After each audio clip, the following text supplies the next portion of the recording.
நகராட்சி மாசு கட்டுப்பாட்டு வாரியம் மற்றும் தேசிய பசுமைப்படை சார்பாக பிளாஸ்டிக் ஒழிப்பு விழிப்புணர்வு பேரணி நடைபெற்றது. கல்லூரி மாணவர்கள், டெங்கு தடுப்பு பணியாளர்கள், தூய்மை பணியாளர்கள் 200க்கும் மேற்பட்டோர் பங்கேற்ற பேரணியை மாவட்ட ஆட்சியர் தொடங்கி வைத்தார்.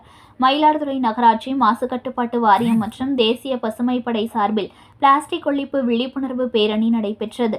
நகராட்சி அலுவலகத்தில் துவங்கிய பேரணியை மயிலாடுதுறை மாவட்ட ஆட்சியர் ஸ்ரீகாந்த் கொடியசைத்து துவங்கி வைத்து விழிப்புணர்வு துண்டு பிரச்சுரங்களை வழங்கினார். நகரின் முக்கிய வீதிகளின் வழியாக வலம் வந்த பேரணியில் கல்லூரி மாணவிகள், டெங்கு தடுப்பு பணியாளர்கள், தூய்மை பணியாளர்கள் கலந்து கொண்டு பிளாஸ்டிக்கை ஒழிப்போம், பிளாஸ்டிக் எரிப்பதை தவிர்த்து மாசில்லா உலகம் படைத்து மகத்துவமாய் வாழ வேண்டும், வீட்டிற்கு ஒரு மரம் வளர்த்து தூய்மையான காற்றை சுவாசிக்க வேண்டும், சுற்றுச்சூழலையும் சுகாதாரத்தையும் காக்க வேண்டும் போன்ற பல்வேறு விழிப்புணர்வு வாசகங்கள் அடங்கிய பதாகைகளாக ஏந்தியும் முழக்கமிட்டும் விழிப்புணர்வை ஏற்படுத்தினர். நகரின் முக்கிய வீதிகள் வழியே சென்ற பேரணி மீண்டும் நகராட்சி அலுவலகத்தில் முடிவடைந்தது.